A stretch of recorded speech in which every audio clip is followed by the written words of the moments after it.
your rabbi from another planet. Please like, share, and subscribe, and ring the little bell. Ring the little bell so you're notified when new videos drop. And we are on day 15 of our 49, well, 50-ish, 50, whatever, however you want to count it, program to connect to the infinite. Now, this is designed for peoples of faith, right? If you believe in a Judeo-Christian God, this is what might be for you. If you're interested how people relate to God without world, you might find this interesting. I don't know. I really don't know. Look, honestly, I just put stuff out there and people watch it. That's basically what I do. I do stuff that I want to do. I do stuff that I like because I think that's the core of a channel and of a good channel.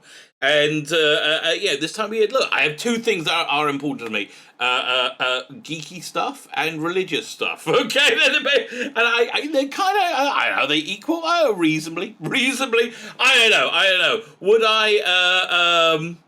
Would I martyr myself for Star Trek? No, I would martyr myself for Judaism. Okay, fine. So there, yeah, that's a little quick flash, flash assessment on where I'm holding, where I'm holding up. Anyway, so we're in this 50-day program. It's a very powerful time of the year, and I think we're seeing quite how powerful it is from the Jewish point of view, Jewish philosophy, as I understand it, which is reasonably limited. Okay, but as I understand it, the function, the process of the coming of a messianic age, which I think we're on the runway to. If I'm wrong, I'm wrong, baby. But if I'm right, we're all going to do good. If I'm wrong, I just look like a schmuck. Listen, I've looked like a schmuck before. It's like I can survive. Anyway, but it's essentially the death of Satan, right? The death of Satan, the satanic influence throughout the universe, right? That's what it is. And everything's going exactly according to all the prophecies. It's freaking me the hell out. Essentially, if we're very bad people, which I think we are, okay, I think we're not going to get the prize as the best world ever. If we're bad, then it gets pushed off until the latest moment possible, which is I think what's going to happen now. But also, in his death throes, Satan gets dominion over this world, over Olam Hazeh, it's called, this world. And I think we saw that with the 2020 election, didn't we? It seems to be, it doesn't really get... This is what satanic forces look like to me, right? Controlling the world. Well, it might look different to you. I don't know. But then, it's like the last payoff to Satan as he dies. He's unable to project protection to his people, his soldiers, and haven't we seen this in the last week? This has become supercharged since the last 2 weeks. This has become supercharged since we started this system. So either it's the time of year, or you guys are doing awesome, right? Also, I'm a little bit encouraged this week because this is the third week in this period, and each week grows in intensity and changes in flavor. And the first week I got hit by a big a test. I was like, it was a big one. It was like my computer just died. Working now. I don't understand. Well, I do understand. God controls the world. And then a whole bunch of my channel got my YouTube channel got I got barred from it from a week for a community, like lots of really tough stuff, things that I really had problem dealing with. So so that was the first week. The second week, I said my YouTube channel got taken down. The computer I wanted to get wasn't. It's like everything. And then basically when I accepted it and still accepted that God loved me, right? That really was about, and at the same time, there's a few other things, but it seemed to have died down, right? It seems to have there's been a cosmic shift, and today is it's called Rosh Chodesh. It's the new month, and it's kind of like a mini new beginning, and hopefully we're going to get a whole bunch of new, I would say, somewhat messianic energy flooding in this month. Well, actually, I wouldn't know. No, I'm not going to say that. I'm saying I'm hoping that, right? I'm hoping that. Probably not, but wouldn't be great if it was. But I think there's definitely a change in energy, which I'm really, really happy about, because I started the third week last night, and my life wasn't blown up as it was the previous 2 weeks. It really was.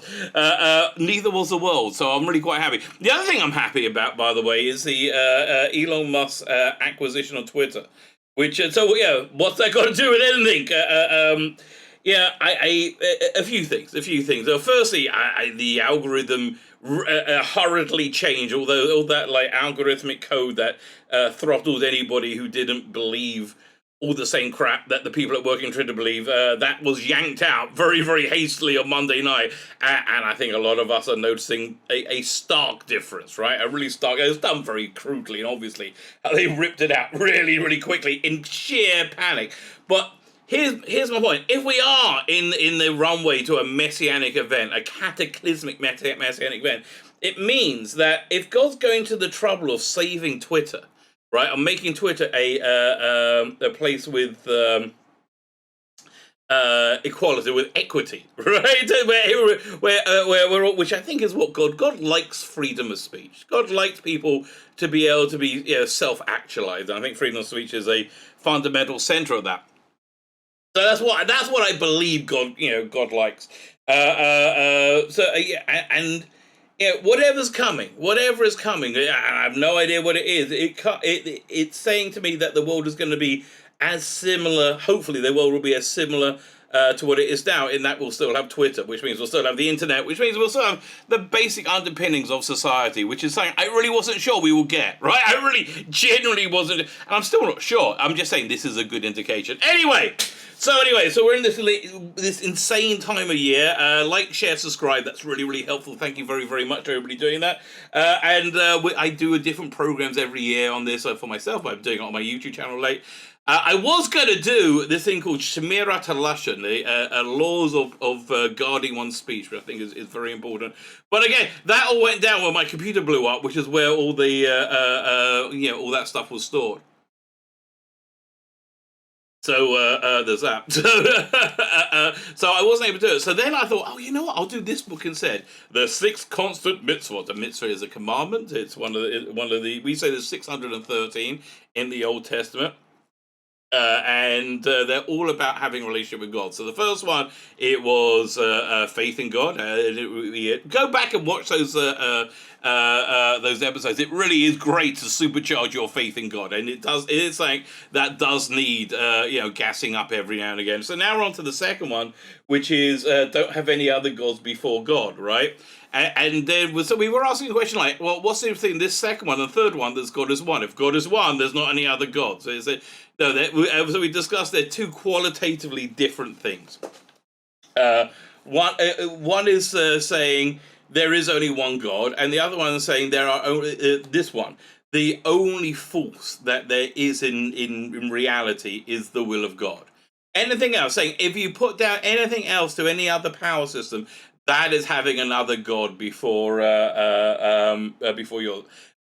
So look, a very stereotypical area where religious Jews get into trouble a lot is paying taxes, right?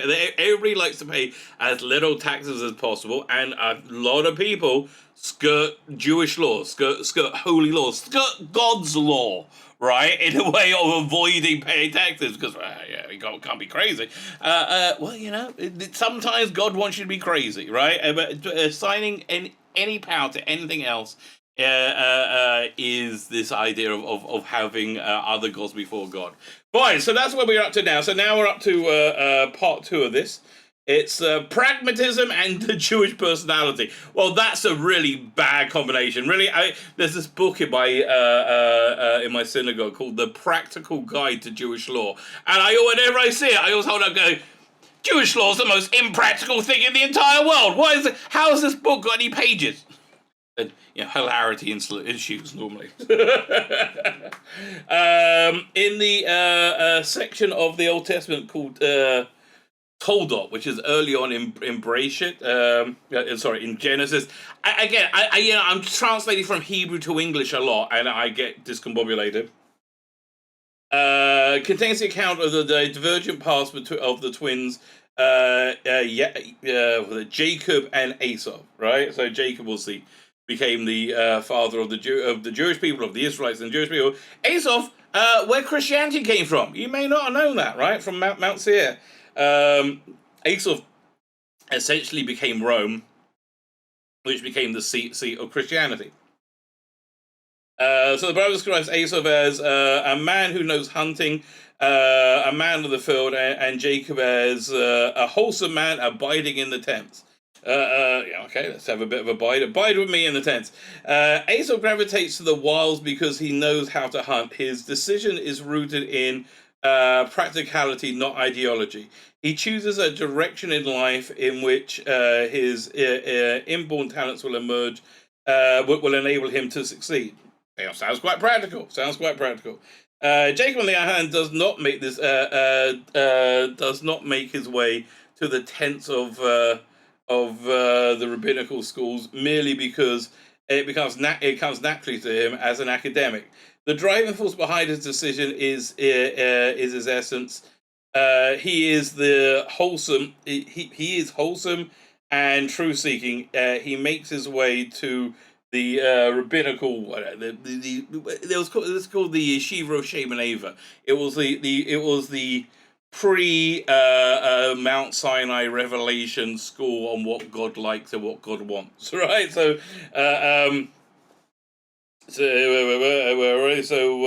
force behind decision is the essence. He is wholesome as a true seeker. He makes his way to that school where he learned truth and meaning. Later on in the narrative, we read that Isaac wanted to bless Esau and not Yaakov, right? And I do like this about the Old Testament. Nobody is saintly, right? Nobody is beyond making a mistake, and I think that's a really important message, right? I'm really glad that we have that. Although people just do not take that to heart at all. People do not like it when they make mistakes. Well, we know that Esau made a concerted effort to mislead Jacob into believing he was a righteous man. You know what? The more I read into that, the more different. I think it's more. I think he presented a true accounting of how he viewed himself. Right? If you read it inside, read those passages inside, you really get an idea of the character of the person. Right? Same with Cain and Abel. Right? Both of them felt like they were doing the right thing. Basically, why one killed the other? There was they both had to bring sacrifices to God, and one brought a good one brought a bad one, right? And the jealousy ensued. But generally, they all believed they were doing the right thing. What's it, man? So the Apocrypha states that he would ask Isaac questions like, "How do we tithe? How do we give? You're supposed to give 10% to charity, salt." Right, which is something that doesn't generally require tithing. It's difficult to understand how Isaac could have been so misled. You know what? I think he saw the good in. If you focus, okay, here's a really good piece of advice when you're dealing with people who are difficult. Try and view them as a soul, right? Try and view them as a soul trapped in this confused body, right? And I think he was relating to his soulful elements, right? And I think Isaac's plan was for Esau and Jacob to work together as brothers, which they said they would do at the end of days. but that, which I think we're at to now. One of the reasons why I'm doing the series.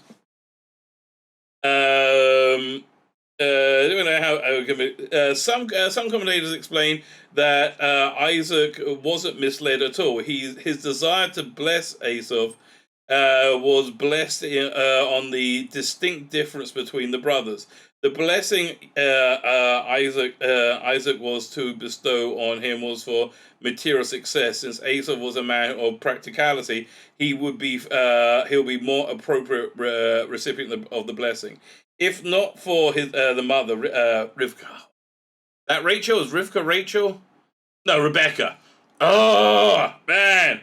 Look, translating is not my strong point, mate. Okay, in the Esau and his descendants would have been blessed with abundance of material success to pursue the practical approach to life, and Jacob and his descendants would have been successful in spiritual matters only. The idea was that Jacob was supposed to be the priest who communes with God, and Asaph was the facilitator of that, the one who protected and supported that facility, and they were both equally important, right? We have an expression in Judaism called "En Kemech En Torah." If there's no flour, there's no religious life, right? What do I mean by flour? Money, right? En Kemech En Torah. If you don't have any money, you don't have any religious life. But the second half of that is what people normally forget to mention, and we go En Torah En Kemech. If you don't have any Jewish life, you don't have any money, right? They go hand in hand. But it was that was the outlook.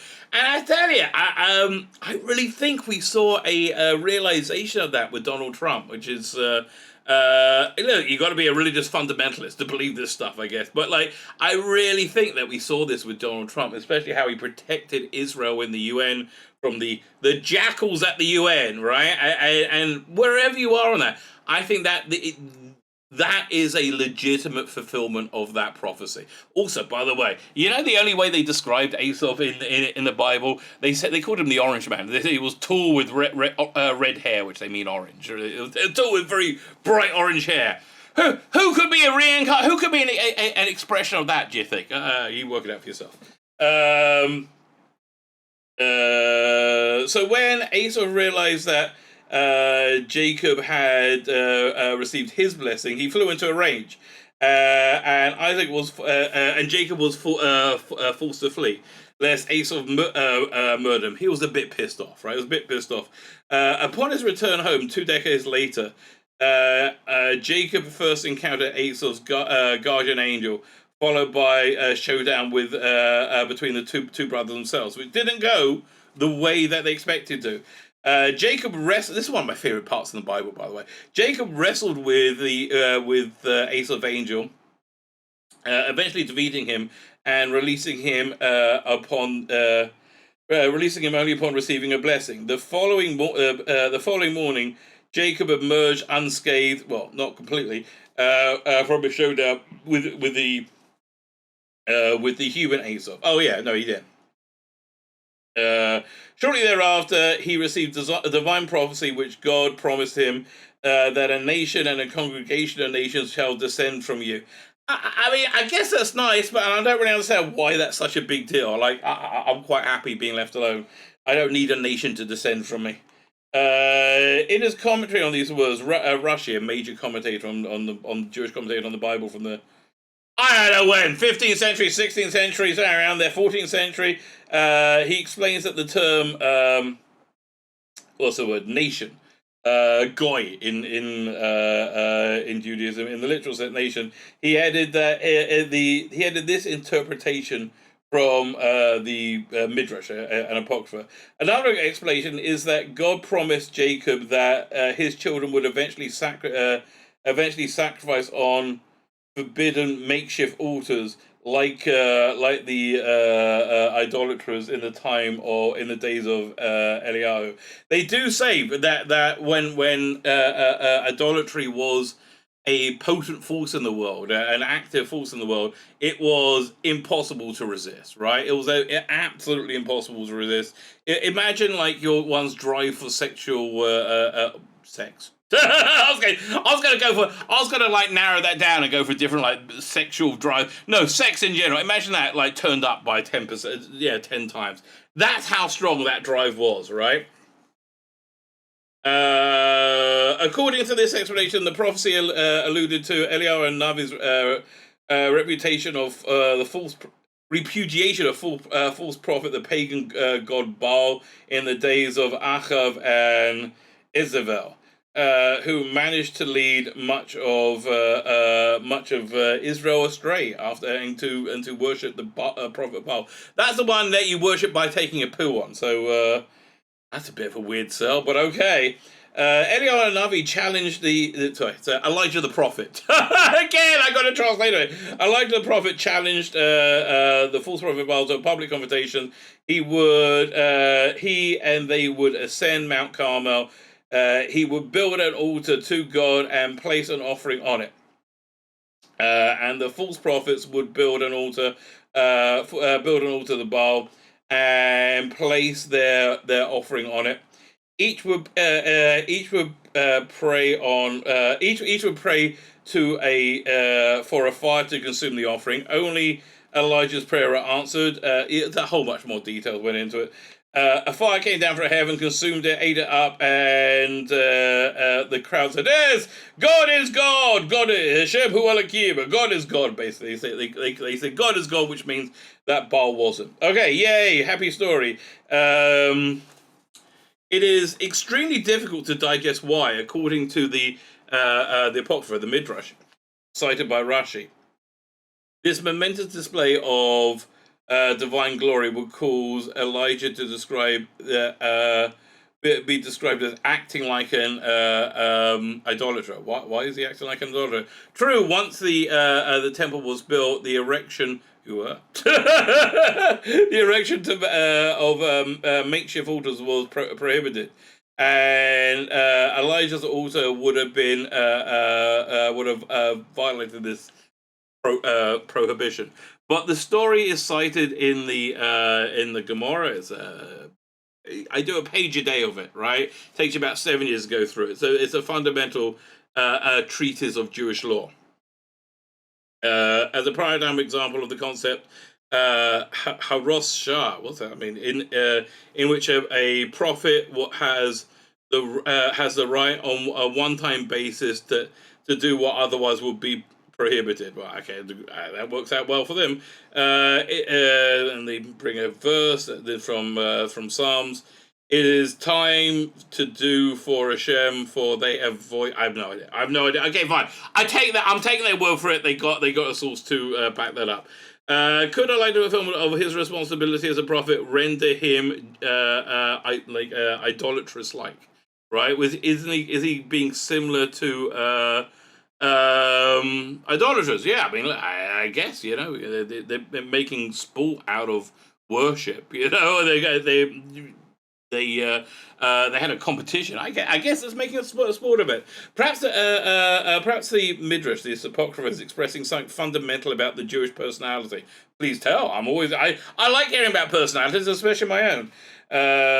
Asaph chose his steps in reaction to the needs of that arise at the moment. Asaph murders when it suits his needs, yet he discusses the tithe when he finds it necessary to impress his father. I think you know what, the character I've read in the Bible is a much more holistic person than that, right? I don't think he killed him. He was reasonably violent. That's for sure.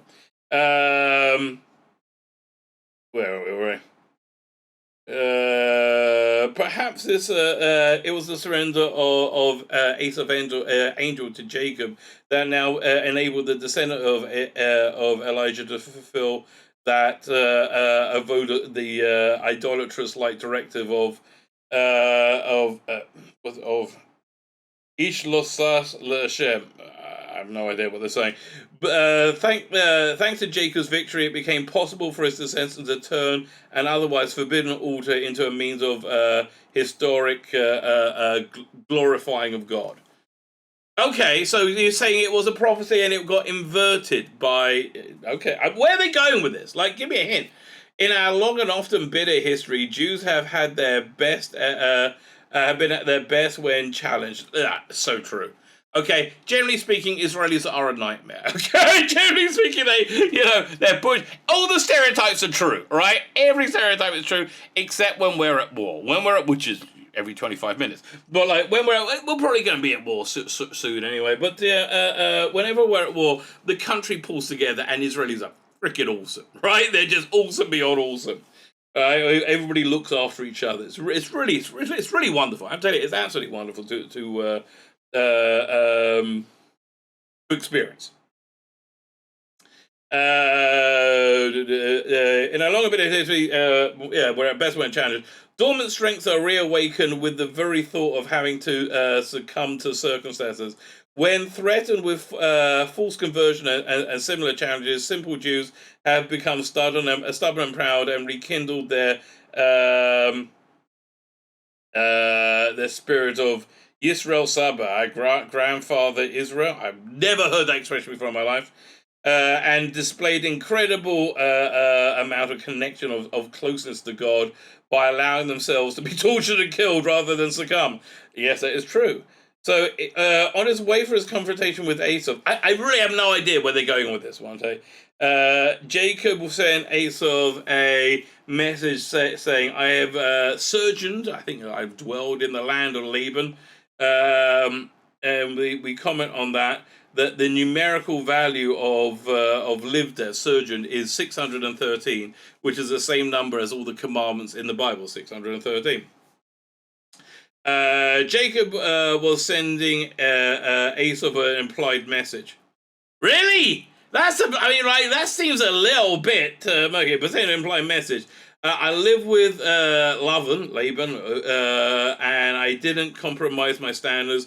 We tend to understand that what Jacob meant by this was, despite having lived with a wily, pernicious uncle, Laban, he has not compromised his principles. It just doesn't seem practical that he's reading that much into it to me. Okay, I understand that's interpretation.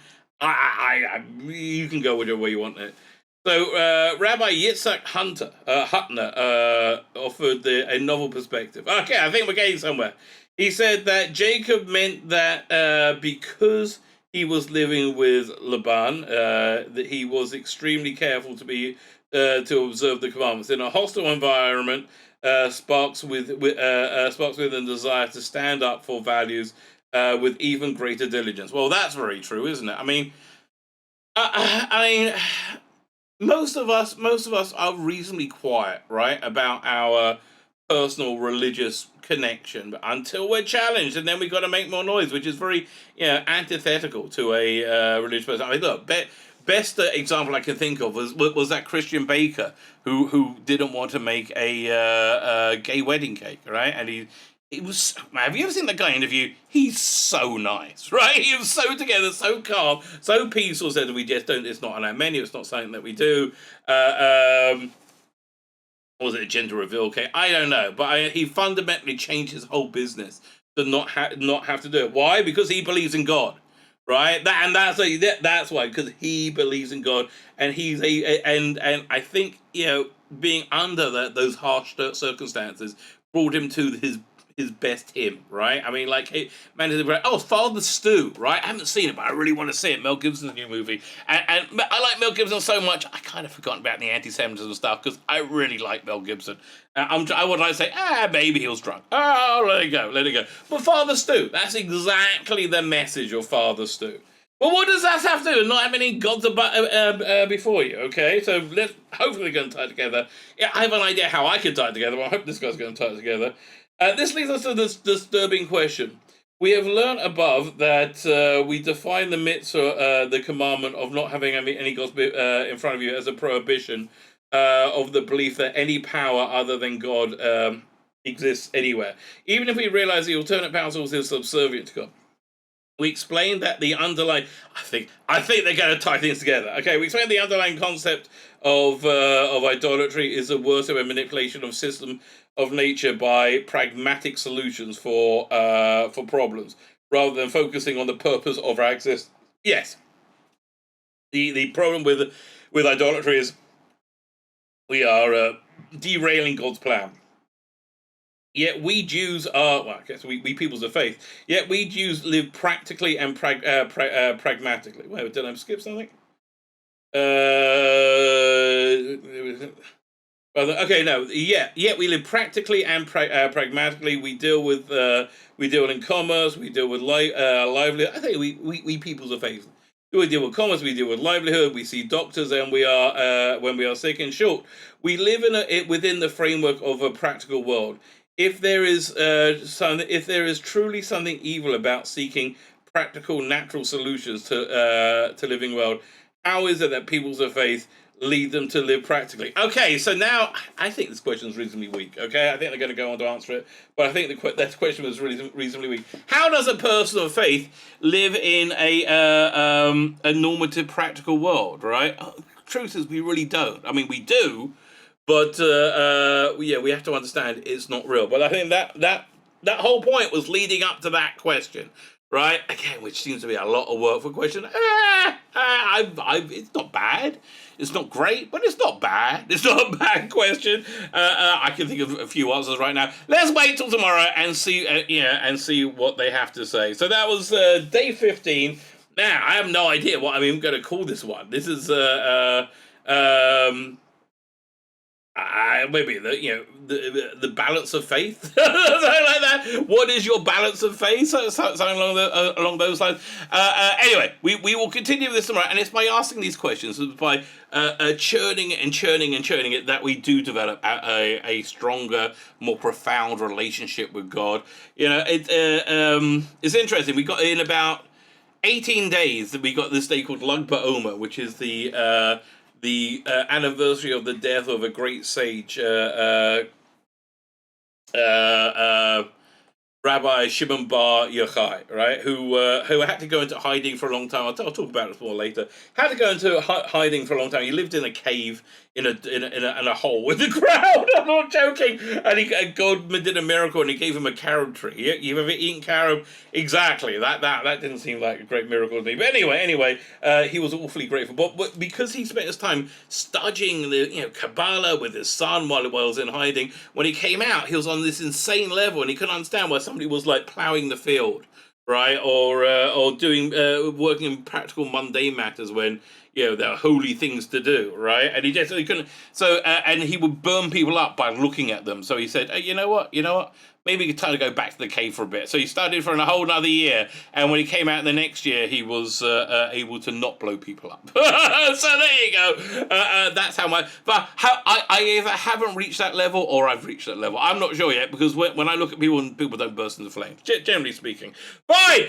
Join me tomorrow as we get to day 16. My name is Tzvi Lebetkin, the rabbi from another planet. Please like, share, and subscribe, and ring that little bell. Ring the little bell so you're notified when new videos drop.